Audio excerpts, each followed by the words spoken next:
This is Faith Over Breakfast. My name is Eric Siepen, and I am pastor of the Village Church. And across from me is Andy Littleton in Tucson, Arizona. Yeah, Gotta say that. And he is pastor of Mission Church. as opposed to the other Andy Littletons elsewhere. Yeah, there are probably more than one Andy Littleton in the world. There are. There are. I know that. Yeah, I have Googled it, and there are others. Yeah. I am not alone. There, I think, is only one Eric Siepen. Yeah, there aren't a lot of Andy Littletons, but there are some. Yeah. There are some. Yeah. Hey, what does the last name Siepen mean to get us going here? Yeah, there are two things that it means. One, it means peace. Ooh. But more commonly, it's a word that's used for a climbing pick. Oh. You know, a nice pick that you when you're doing it. So if you go look up a Siepen, it's a nice pick. Wow. But there's also the city of Siepen, and it's for peace. Oh. But but here's an interesting story. Since you asked me that question, and we'll end with, I guess, a story about my last name. My family immigrated here, 3 generations ago, and they were convinced, in all their research before the interwebs, that they were the only Siepens in the world. And so one Christmas, I told my parents, I'm like, I've been doing research. There are a lot of Siepens. There's at least 250 of them. And my parents were like, what? Well, so I said, yeah, let's look them up. Well, most of them are Hispanic. Interesting. So we called a few on Christmas. And since my brothers are fluent in Spanish, they began to chat with them. There were a lot of first and second generation Siepens who've immigrated up from Mexico and Jamaica. And so there's lots of different nationalities. And so I think during the Spanish Inquisition, we were probably either partially Jewish. We fled out of Europe and into these different areas in South America and Jamaica, and now here we are in the United States. Wow. So that was a cool little discovery of my family. Man. Yep. Well, that's that's fun facts from Eric. Nothing to do with the banner or other same-sex stuff. But we jumped into our into a conversation because the banner, which is a denominational magazine that gets shipped to both of our churches, had a thing about same-sex relationships on it, and we had a lot of conversations about the gospel and various ways that relates to big issues and small. So enjoy the conversation. Go. Bye.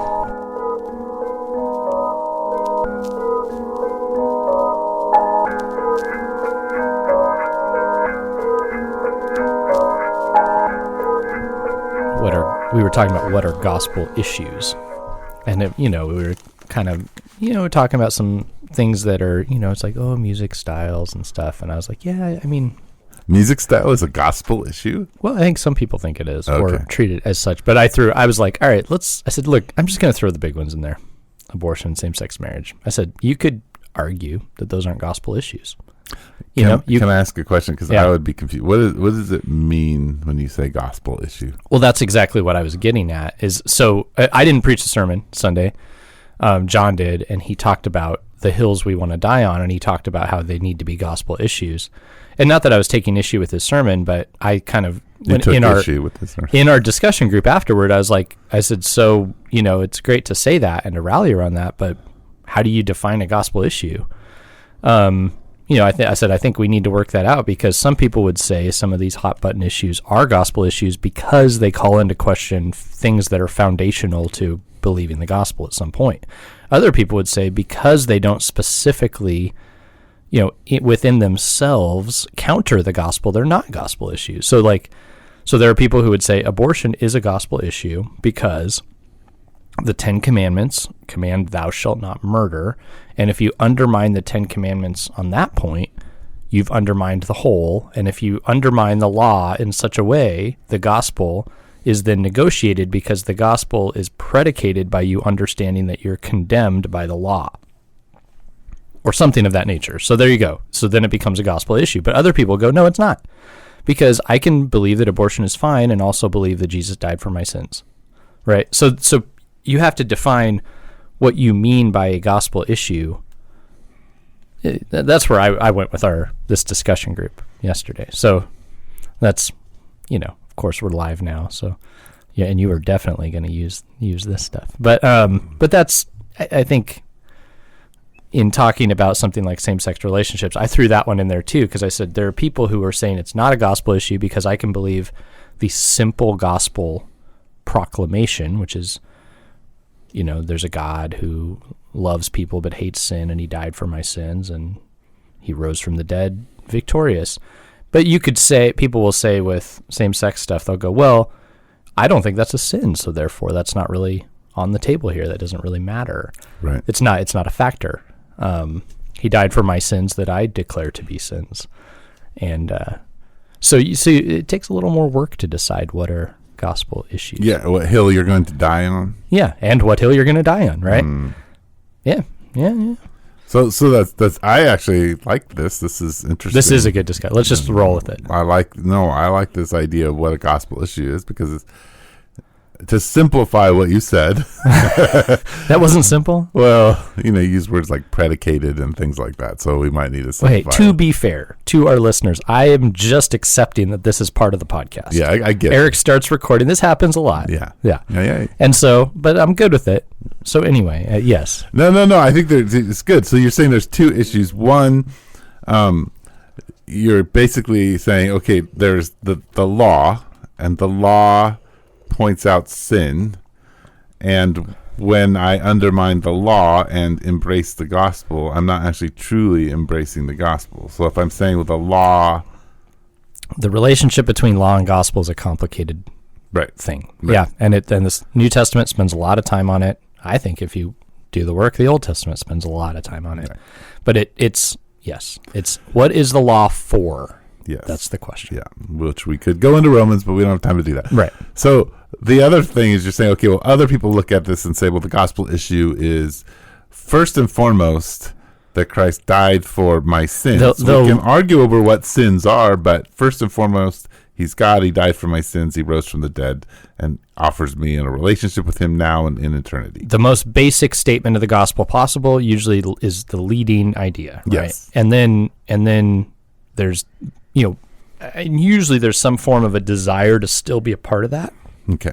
Yeah. I think from folks where they're like, I do want to believe that, but I also want to live out of what you could call expressive individualism, right? Like I want to be able to be myself. And so I want to believe this gospel message. It's maybe because I like it, I'm drawn to it, maybe because I grew up with it and I'm comfortable with it, whatever. And then there's this side that goes, but I also want to be able to go ahead and affirm the things that I feel good about that are best for me in my appraisal. I don't want to lay that down. And that's so I think when you ask what is a gospel issue and you start with the definition of the gospel, the simple definition of the gospel, that can happen. When you ask, I think, big story of the Bible question, like if the whole of God's revelation in the scriptures is one entity, and you ask what is the gospel in there, that's a more complicated conversation, more nuanced. I feel more helpful, but it becomes a lot more complicated because it starts to ask, why am I even coming to scriptures? What are these? If there is a God who's revealed himself, what has he revealed about himself? Who is this God, and what do I do in response to his covenant? What has he done to make it possible for me to keep covenant with him? What do I do in response to that? That is a gospel conversation, but it's a far more robust gospel conversation. That's, yeah. Right. No, I think you're correct. I think maybe coming at it from the other direction of simply saying, if I take just the New Testament simple story of Jesus and his claims, and the early church's response to that and that process, what the New Testament explains to us, what seems to be underlined in that is that when it comes to these issues like abortion, same-sex marriage, or any other thing. Yeah, we're picking these because they're hot button. The part of what launched us into this was a magazine about same-sex marriage that came out, yeah. Overeating. The whole list. Yeah, the whole list that we can, you mentioned the 10 Commandments. We'll just go with those.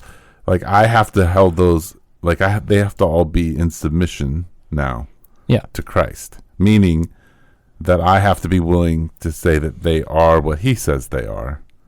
Mm-hmm. And so part of then what you're saying in this very holistic way of understanding Scripture, with your 7 categories that you laid out for us, is where I'm going to wrestle. Yeah, that's where I'm going to wrestle, and I'm going to wrestle with an understanding that I think this text is cohesive and it explains very clearly what those things are. But they may require some work. Well, yeah, and then in that holistic conversation as well, I mean, if you're following my 10 steps to understanding the gospel, apparently, or 7 or 15 or whatever I just gave us 7 categories. Did I? Of systematic theology. Oh, you're welcome. I didn't even mean to. Just the overflow of my heart. There you go. If the laws fit into the question of what would it look like to please God and keep his covenant, and then the answer is we are incapable of that, what has God done to make it possible for us to keep his covenant? And that's where the Jesus Christ, God, enters in the flesh, lives the life we should have lived, sort of stuff occurs, right? So then what place do those laws have now? So they showed us our need for a covenant fulfilling God, which we have in Christ. And then they become our roadmap for how to please him, I would say, or something to that. Do they not matter anymore? Be in relationship with him. And one another, for that matter. Yes. Because the tables of the law, the first half is about our relationship with God. The second half is with one another. Love God, love others. Simple church, simple messages. Right. It all comes down to that, right? But so do you want to know what the law is? If it's what showed you that you need Christ, and if it shows you how to love God and love others, then you want to know. It doesn't, but they also don't justify you. They don't fix things. They won't make you feel good about yourself. There are a lot of things that they cannot do. Right. And that's the hang up, is people want to go to the laws to fix things, to justify themselves, to be better than others, to make themselves feel better. They will not do that for you. No. But they have a place. Yeah. Yeah. So then the struggle that we run into with these 2 major issues, one being abortion, the other being same-sex marriage. I mean, these are 2 at this point. I mean, there are others. These are culturally heightened issues for us right now. Yeah. Right. So if we start with the same-sex one, people's difficulty is twofold when I run into them and have talked with them, or even my own experiences in my past, is this is how I feel, or this is how my friends feel. They have they have same-sex attraction, or they feel a certain way. They are in their core identity. It's who they are. Who they are. Yeah. Right. So we have this identity thing. Yes. So now when the rubber meets the road, we're saying that this experience, gender, the identity of male and female, is now meeting up against the gospel in a way that is either going to embrace this new way of thinking about gender, or it's going to say, no, there are some, to lack of a better word, binary ways of understanding this. And that's really difficult for people. Right. Because people hate that word binary. I know. Oh, man. In our culture, yeah, it's hard for me to say, like, I don't care. Like, come on, Andy. Like, you have this experience, and so it's okay. Like, right. I want to affirm that. And I have no right to, like, tell you who you are and what kind of experience you have. And everything in me wants to say that to everybody. Just to be, I think there are people out there that just want to go to war, and they just want to trounce people. Personally, everything in me wants to be like, oh no, be who you are. I want you to be happy. This is, though I have convictions here, like my gut goes to just like, I don't want to step on your toes. That makes things complicated. Anyway, where were you going with that? Well, I think it's really hard for us to have a morality that's got black and whiteness to it that seems to go against something that isn't volitional. And that's outside of ourselves. Right. Yeah. Yeah. So that's when it comes to the same-sex one. Now, don't you think that's hard for us when it pushes against ourselves, but when it pushes against somebody else, it's not hard for us? I mean, that's I think an interesting thing in this election cycle, not even in the election, something I've observed politically over the past 6 or 7 years, is that in the mainstream media, even what you could call like a liberal-leaning media, there's been a huge emphasis on there is truth. It doesn't matter how you feel about that truth. Truth is truth. Like science says the coronavirus is X, Y, and Z, and we should treat it this way. It doesn't matter how you feel about that, right? It's a very interesting reversal of what I'd seen in the past, of where people that were coming from like this Bible-believing angle used to say that a lot more. And so I feel like we all have our areas in which we feel like it doesn't matter how you feel, like truth is truth and the law is law. Mm-hmm. And then there are areas where we're like, get that away from me. That goes against everything don't tell me who to be, what to do. I don't know. Right. Yeah. I agree with you. I mean, what else? We're done. We're done with this podcast. We're done with the podcast. Yeah, I mean, I think everything in me wants to not be in a place where I have to say this is truth, and it doesn't matter how you feel about it. Right. It's okay to wrestle with it and to feel like you don't want to line up with it, or that it just feels unfair. Right. I mean, those are all things, and we can wrestle through those, but truth is truth when it comes to at least the overarching view of God's understanding of sexuality and how he created us to be male and female and all of that. It's not just a couple little passages that you can cherry pick to say, oh, God's against homosexuality. It's an overarching from Genesis 1:1 to Revelation 21, whatever. I always forget the last. And it should convict us of way more stuff than just homosexuality. Right. Anyway. Like, and that's, you know what, so in this magazine article, which is the banner, actually it was the main idea of the banner. One of the pushbacks I've heard from people, I don't think it really, undercuts this conversation, but they're saying, you put so much emphasis on this, but we're not we'll be patient. We'll be patient with somebody who's lustful and delving into pornography, because we'll go, oh, well, everybody struggles with that.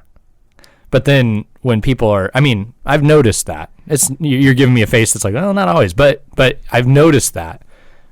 And then often in the church, and I think one of the critiques is when it comes to the same-sex stuff, it's like, oh, you deal with that? See ya.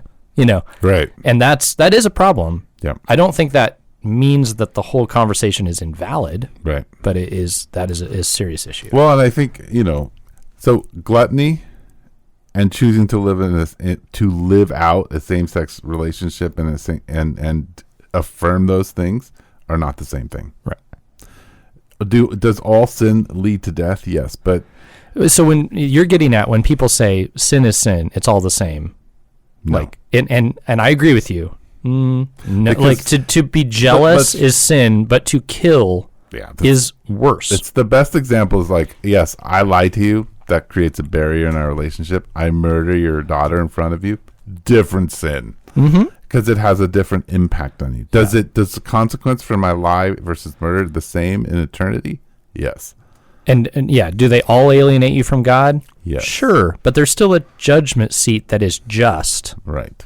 And it's not just that God of the universe doesn't just go like, oh, you killed 500 people, and oh, you over here, cheated at Monopoly 25 times.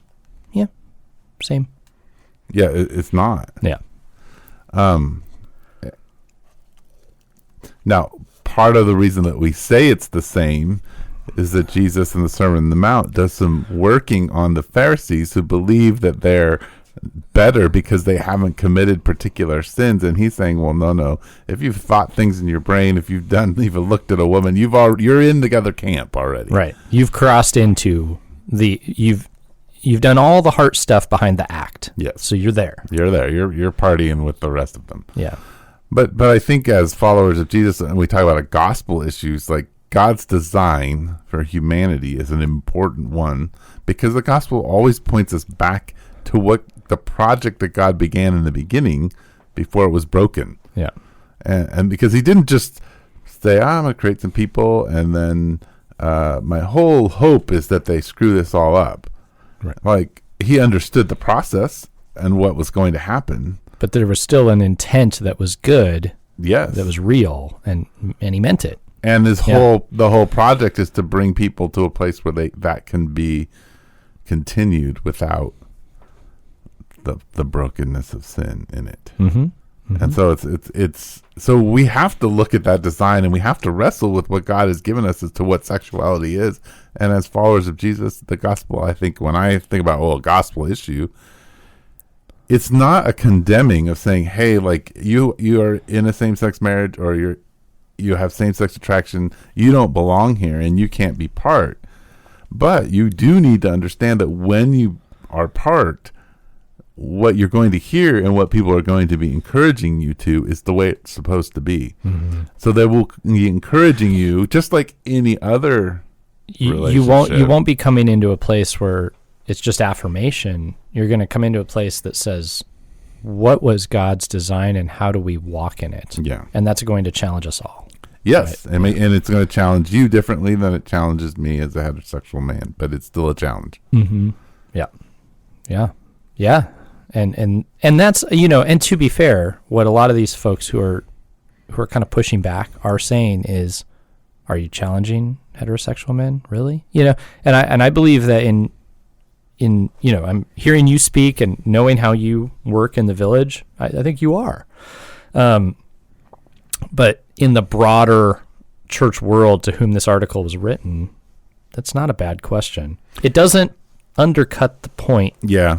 And sometimes that's the goal of that, is just to invalidate the decision. Or deflect. It's like saying, I stabbed a guy and he's sitting there bleeding and you're like, well, we're going to have to arrest you. And you're like, well, you haven't arrested those guys over there. They're doing the same thing. Right. I'm like, well, I don't care if they're doing the same thing. I mean, we're here. Like, yeah, we're here. There's blood on the ground. You have the knife.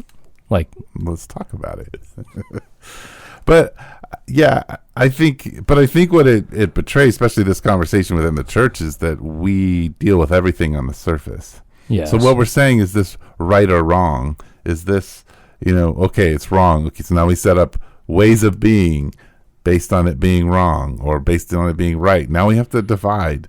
No, you guys aren't dealing with this sin and this sin and this sin, so why are you going to deal with this? Why is this one so major? And I'm like, well, yeah, it's because we deal with everything on the surface. We deal with gluttony on the surface. We deal with, it's all on the surface. That is absolutely a problem. And so it makes the conversation difficult because there's no depth to it. Mm-hmm. I mean, I think makes the deflection an easy part of things. I mean, I think that the question that your dad would always ask of what's under the waterline, right? Like, this is fortunate for you to have learned to think that way, and that was helpful for me to hear things from him and folks like him who went deeper on everything. It's helpful because it's not just about the presenting issue ever. Right. Yeah. Well, to shift over to the abortion issue and bring in Jordan Peterson, I just recently listened to him answer that question. And it was, again, a man who thinks deeply produces a profound answer. And even if he is, I don't know if he follows Jesus or not. I haven't figured that out just yet. I don't think he would quite say that. I think he's a theist. I think he might be a theist. Yeah. But he says that, first thing he said, he obviously said, wow, that's not a great, but thanks for the question. Yeah. But he said somewhere, and I'm going to paraphrase him. He basically said, as a clinical psychologist, let me first say that abortion is wrong. Uh-huh. Then let me say that there are a lot of things that are wrong that are legal. Uh-huh.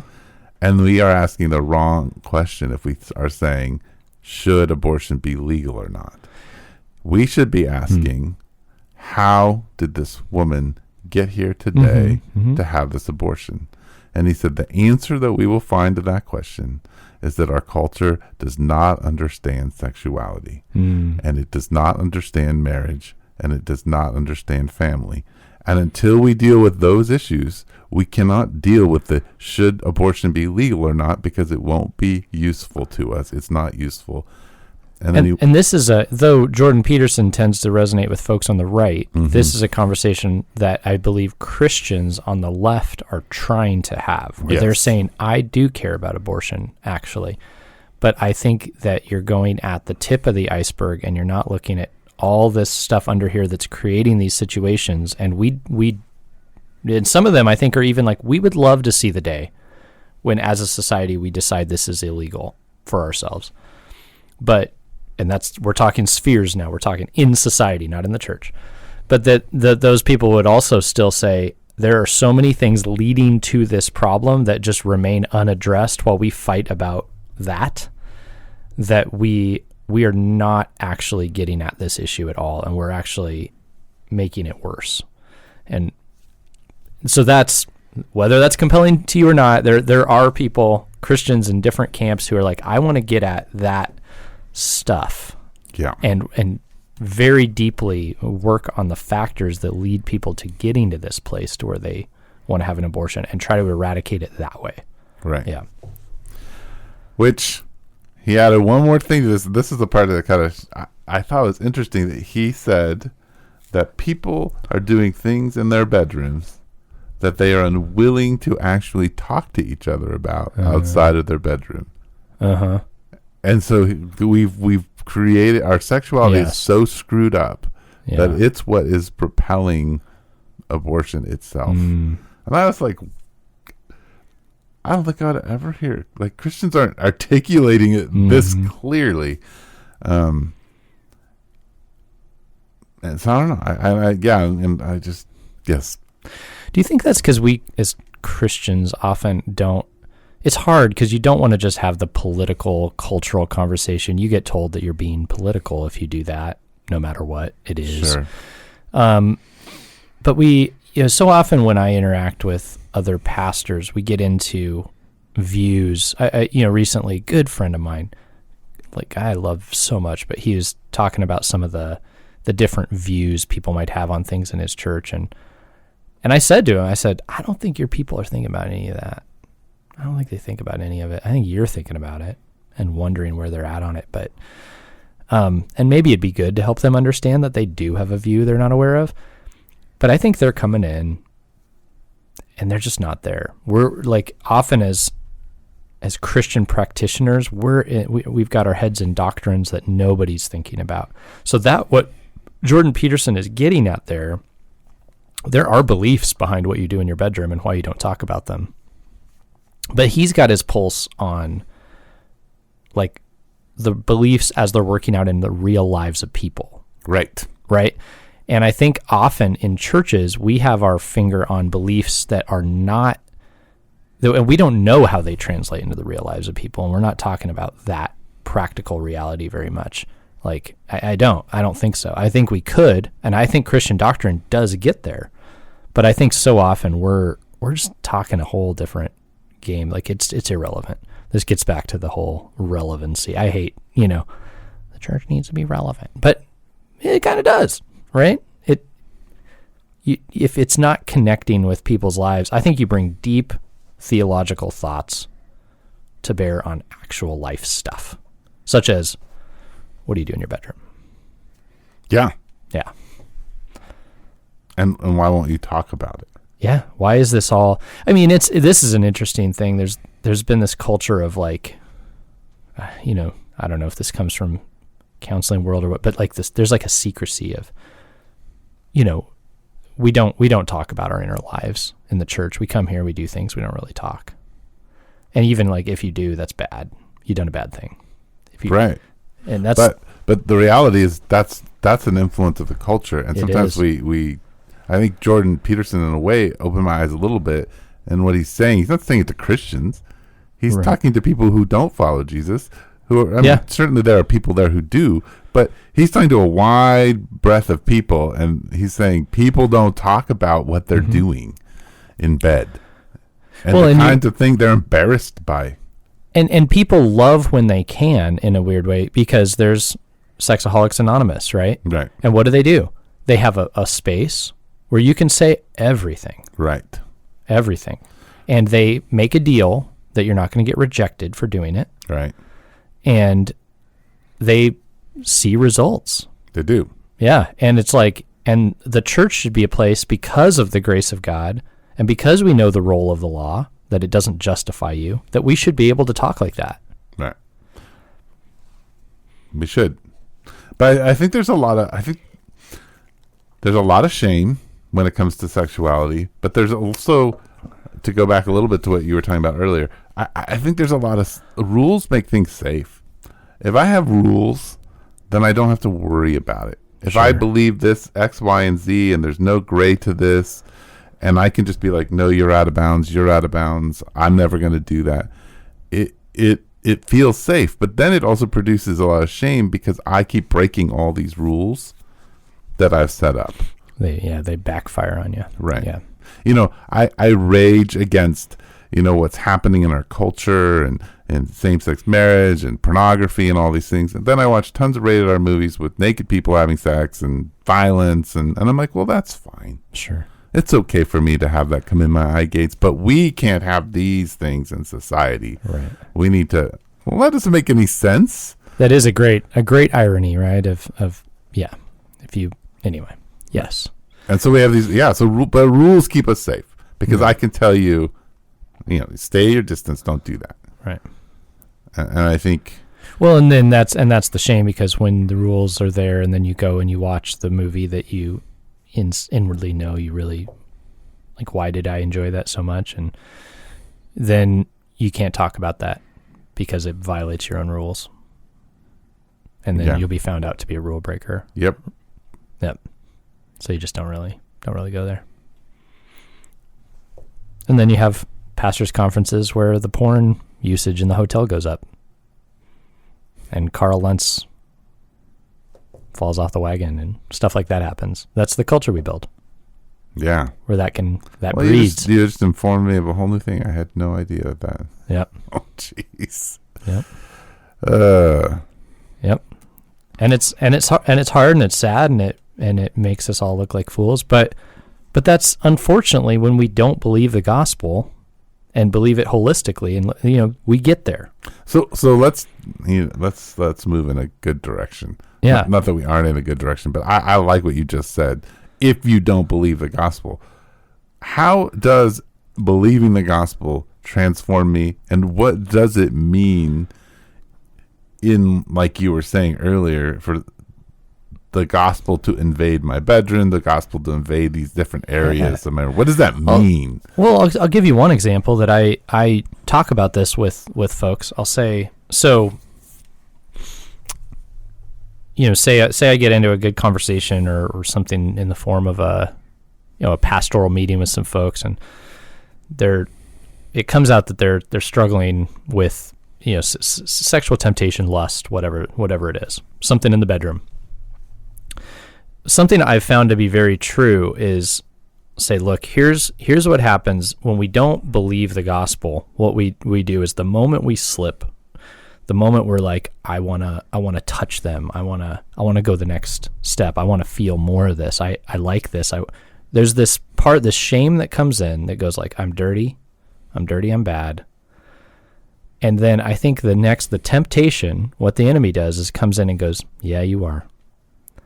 So what difference does it make? And you just, the night is shot. I suck tonight. And you just let it happen. And you wallow in it. And you make a promise to yourself and to God that you'll try to do better next time. Right? Yeah. And the next time comes along and you start to go, well, I already crossed this line. I'm already kind of marred. It's kind of who I am.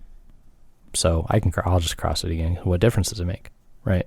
Like that's what happens when it's about the rules. What the gospel does is it does literally invade the bedroom. And because it's like the moment that you have that feeling, what you can fight with is, I am in Christ a new creation. Christ is here with me now. and I can look to him in the middle. I can be taking off my clothes, jumping into bed and realize this. And I can sit there and come to him and say, I need you. Help. And he is present with you. That slip you've made that got you to this point, it didn't throw you off the edge. In Christ, you are a new creation. The old has gone, the old is gone, the new has come. You can sit with him right in the middle of this. You can pray halfway through a sin and be restored, right? And because of the power of the gospel, like it can invade these moments. You're not a piece of junk. You're a sinner saved by grace. You can meet him right there, right in the middle. So that's one way that I've worked that out. I think the law and the enemy want to tell you you're lost cause, you blew it. Just so what difference does it make? God never says that to his children. He never says what difference does it make. You can stop at any point and just meet him right there. And you can, right after the failure, you can fall on the floor and he's with you right there. So I think that's one way. How about you? Well, I'm just pondering what you are saying and thinking that only works if before the temptation I've been nurturing some relationship with Jesus. 100%. Because I have to have something anchored to. What you're doing in that situation is you're calling on something you've decided and that you've become convinced of, right? That you're pulling on a rope that's tied to an anchor at that point. Yeah. Yep. So here, I mean, what I think, and I would completely agree with you, and just add one thing to it in getting you there. And I think this is where the church has has not really understood how to work the gospel out together. Yeah. And that is, in Hebrews chapter 2, verse 1, it talks about drifting away from your salvation. And the idea, I think, there, and it's all the way through Scripture, is that you and I are called to continually talk about what God has done and what he is doing. And the question we should be asking one another is not, what'd you do this weekend? How was your week? But really the question we should be asking one another, especially within the community of God, is what has God done? Because when you and I are in the mindset of what has God done, then when you end up in the space of temptation, you have this like huge story of what God has done. And so it's not like you're all alone. It's like, I've been with this person all this time.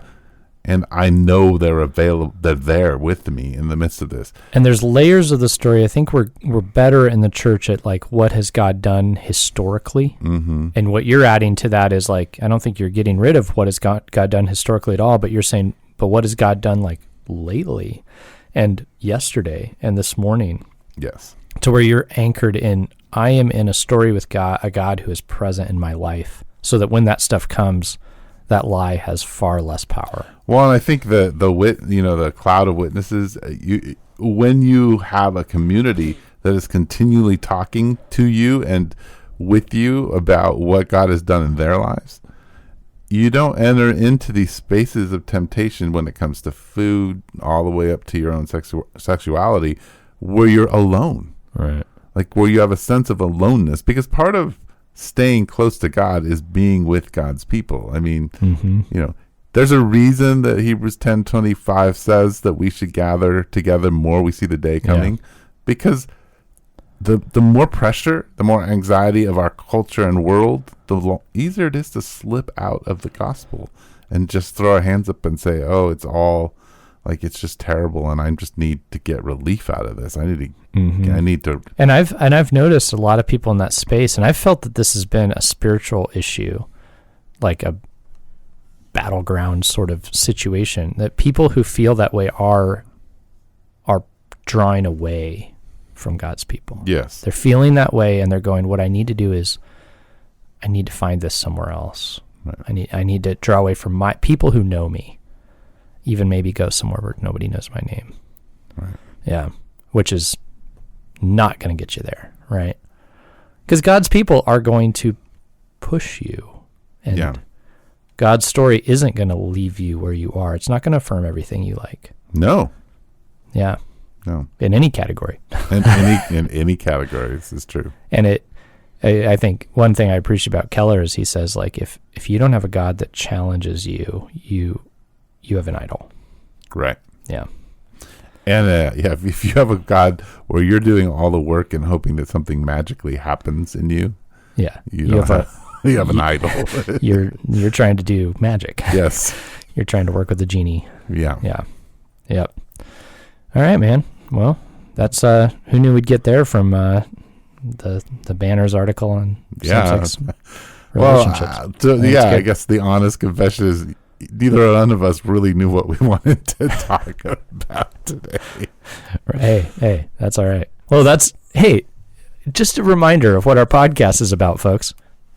We're sitting down to a breakfast conversation. I showed up with food. Yeah.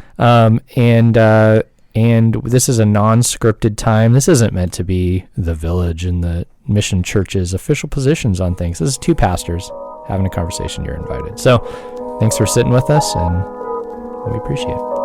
Yeah.